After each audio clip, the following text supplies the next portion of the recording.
김용현 전 장관의 이 변호인들, 이하상 변호인 논란인데 결국 법원 행정처가 고발하기로 했다는데 이런 발언들입니다. 논란이 되고 있는 발언도 한번 들어보시죠. 우리 팀에 대적하는 놈들은 무조건 죽습니다. 이제 이진관이 놈은 죽었어 이거. 여러분들 이진관이가 벌벌벌 떠는 걸 보셨어야 돼요. 걔 약한 놈입니다. 진관이 그거 전문용어로 뭣도 아닌데 엄청 유색을 떨더라고요. 진관이한테 제가 진짜 욕하면 이놈은 오줌 싸면서 뒤로 까무러칩니다. 조롱하고 비판한 것뿐이에요. 이놈은 조롱해. 이런 놈은 조롱해줘야죠. 피고인들을 핍박하고 피고인들의 변호인을 불법 감금하고 가두려고 하는 놈들이 저게 판사놈들입니까? 옛날에 일제시대 순사만도 못한 놈들이죠. 저한테 조롱 좀 받았다고 해서 그걸 못 견디고 법원장한테 쪼르르 기어가서 그걸 징징거리고 일러 바쳐요. 그래서 뭘 한다고요? 그럼 우리가 두려워할 것 같습니까? 자, 굉장한 어떤 발언들을 쏟아내고 있는데 양 변호사님, 그러니까 저분의 주장은 변호사를 가두는 것 자체가 이 불법 감금이다라는 이 주장인 것 같은데 법원 행정처에서는 저 변호사를 법정 모욕, 명예훼손 등으로 고발하기로 했습니다. 양쪽의 의견이 좀 갈리고 있는데 굉장히 좀 뭐랄까 상식적이지 않은 행동들이에요. 어떻게 보세요? 모든 국민들이 보셨을 겁니다. 당시에 그 재판관이 허락하지 않았음에도 재판장이 허락하지 않았음에도 계속해서 동석을 하려고 했고 몇 차례나 퇴장을 명했음에도 퇴장을 하지 않자 결국 감치 결정을 하게 된 거거든요. 그거는 법관이 그 재판장에게 갖고 있는 고유의 이제 법정 지휘권이 있습니다. 이제 그런 형사소송법에 근거해서 그런 처분을 한 거고요. 그러니까 그 감치를 당하자 그거에 분에 이기지 못하여 저런 식의 방송에 나와서 사실상 뭐 법관을 모욕하고 재판장을 모욕하고 더 나아가서는 이제 변호사로서의 정말 품위를 바닥에 내리꽂은 저는 굉장한 사건이라고 생각을 하거든요. 그렇기 때문에 뭐 저거는 범죄가 성립되면 물론이거니와 저는 저런 분들은 다시는 변호사를 해서는 안 된다고 생각합니다. 그래서 하루빨리 이제 뭐 변호사회나 대한변호사협회에서 조속한 징계 절차를 밟아서 그 응분의 징계 처분을 받기를 바랍니다. 결국 법원이 나서서 이하상 변호사를 고발했습니다. 그러자 이런 반응을 보였다고 합니다. 들어보시죠. 우리 정말 많은 일을 감당하고 또 핍박을 받아내고 있는 우리 대통령 변호사는 마찬가지죠. 우리 저희 팀만큼 격조 있고 신사적이고 또 멋진 변호사들이 없죠. 근데 적들은 우리가 프로페셔널이 되는 게 싫은 겁니다. 그리고 지들이 세팅한 룰을 우리가 바꾸는 것도 싫은 겁니다. 그래서 그렇게 지금 저희들을 핍박하고라 하는 거죠. 근데 즐겁습니다, 오히려. 이진관 판사나 또 뭐 법원 행정처장, 우리 천대엽 처장까지 나서서 저희들을 또 이렇게 상대를 해주시니 저희들 뭐 몸집만 커지고 있지 않나 그런 생각도 좀 듭니다. 그래서 감사합니다, 매 순간. 법원 행정처장이 고발해주니 몸집 키워줘서 고맙다라는 발언까지 했는데 정혁준 변호사님 어떻게 보십니까? 일단은 법원 조직법에 감치 규정이 있어요. 그 감치 규정이 어떻게 되어 있느냐. 폭언이나 소란을 피워가지고 법원의 심리를 방해하거나 재판의 위신을 훼손할 때에는 20일 이내에 감치할 수 있다고 그랬거든요. 그러니까 그런 게 인정이 된다고 해서 재판장이 감치 명령을 내렸는데 집행장을 제대로 만들지 못했던 것 같아요. 그렇군요. 그래서 감치가 집행이 안 됐는데 그런데 또 형법에는 어떤 범죄가 있냐면 법정 모욕죄라고 있어요. 근데 이 법정 모욕죄가 형법에 있기는 있는데 제가 이게 문제가 됐던 케이스를 한 번도 본 적이 없거든요. 법정 모욕죄가 뭐냐면 재판을 방해할 목적으로 모욕하고 소동하면은 3년 이하 징역이나 700만 원 이하 벌금에 처해질 수 있다라고 하는데 그런데 일반인은 고사하고 변호인이 이런 식으로 문제가 됐던 거를 제가 본 적이 없는데 그런데 이런 일까지 벌어지는구나. 저는 법원이 그야말로 설상가상의 진퇴양난 아닌가 싶습니다. 왜냐하면 정부 여당에서는 지금 재판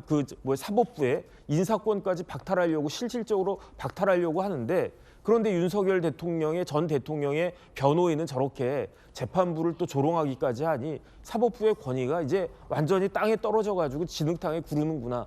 저 이하상 변호사 어떤 분이냐면요. 예. 윤석열 대통령하고 사법연수원 동기예요. 그다음에 이하상 그 변호사가 같은 검사 출신이라고요.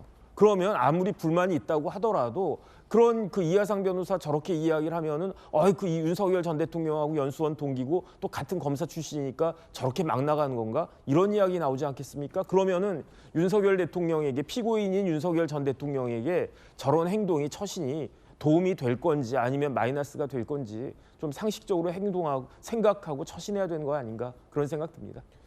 자, 그러자 서울중앙지법도 나섰습니다. 함께 보시죠. 지법이 대한변호사협회와 서울지방변호사회에 이하상, 권우현 이 두 변호사에 대한 징계 사유를 통보해줬다는 보도입니다. 퇴정 명령 거부 등 심리를 방해해 감치 선고, 유튜브 통해 재판장 인신 공격을 반복한다라는 겁니다. 그때의 이 퇴정 상황 한번 다시 보시죠.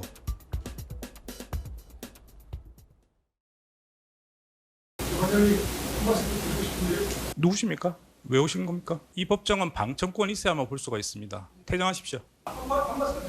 나가십시오. 나가십시오. 나가겠는데요. 말씀하시면 감시합니다. 나가는 게 감시하는 게 없습니다. 감시하는 권리를 한 말씀만 드리겠습니다. 감시합니다. 구검 장소에다 유치하도록 하겠습니다. 그러면 이거는 직권 남용하는 진행입니다. 옆에 계신 분은 왜 있습니까? 나가십시오. 바로 안 나가시면 감시합니다.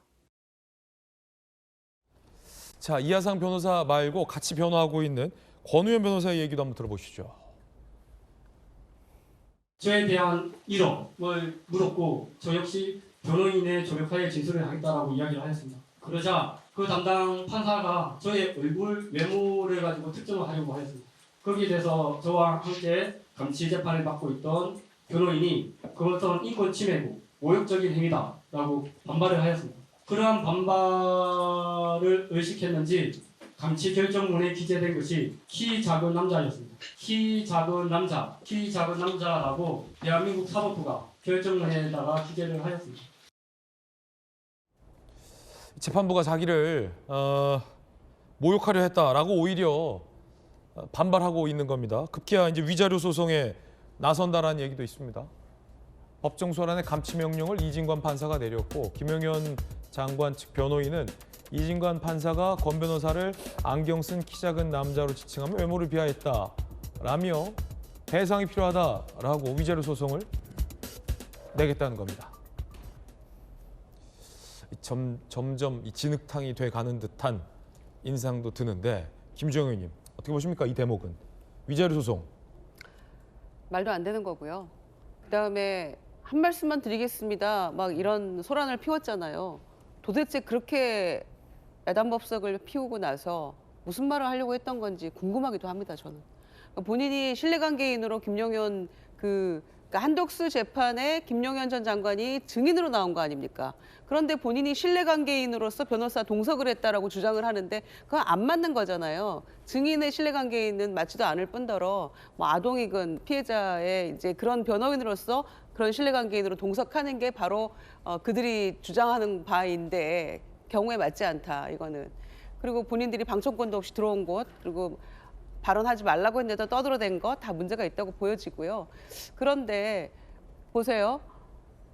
그 석방되고 나서 감치 안 됐잖아요. 본인 이름 안 밝혀가지고 특정 안 돼서. 그러면은 유튜브에 가서 이진관 판사를 모욕합니다. 그다음에 감치 재판부에 대해서도 또 모욕하고 욕합니다. 했다는 게 이제 드러났잖아요.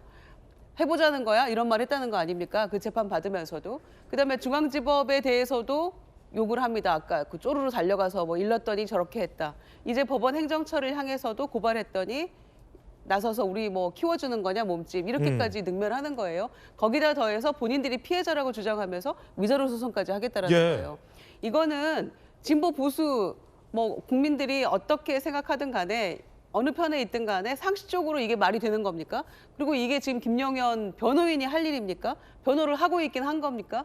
처음 목도하는 광경이기 때문에 저는 모든 법조인들이 진짜 황당하다고 생각하는 것이고 뭐 감치, 형사처벌, 그다음에 징계조치 대한변협에서 등등 해가지고 모든 이 조치를 빨리 취하지 않으면 안 되겠다라는 생각들을 더 불러일으키는 모습이라고 보여지고요.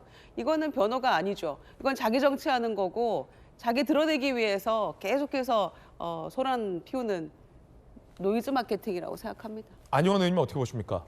법조 취재도 많이 하셨는데요.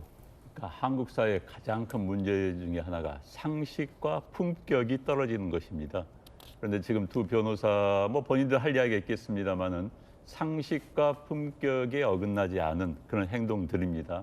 특히 유튜브에 나와서 아니 변호사가 왜 유튜브에 나옵니까? 나와가지고 누가 보더라도 변호사로선 할 수 없는 그런 단어들, 어휘들을 써가면서 재판부를 공격한 것은 그건 누가 보더라도 어울리지 않고 적절하지 않습니다. 또 저는 이제 말씀드리고 싶은 것은 지금 법원이 재판을 중계를 지금 하고 있어요. 법에 따라서 특별법에 따라서 현 여당이 만 특별법에 따라서 그러다 보니까는 재판부에서 벌어지고 있는 모습들이 지금 외부에 노출이 됩니다. 과도하다? 그러니까 희화화되는 거예요, 법정이. 미국에서는요 절대 카메라 못 들어옵니다. 그림 그릴 수밖에 없습니다. 그런데 우리나라 지금 저걸 중계하다 보니까는 저걸 이제 쇼츠로 해서 작게 만들어 가지고 띄워가지고 유리한 것만 띄워서 보는 그런 상황들이 굉장히 많은데 어찌됐든 우리나라 재판 과정 또는 현재 사법부 자체가 희화화되는 것 자체는 참 정말 적절하지 않습니다. 바로 잡아야 됩니다.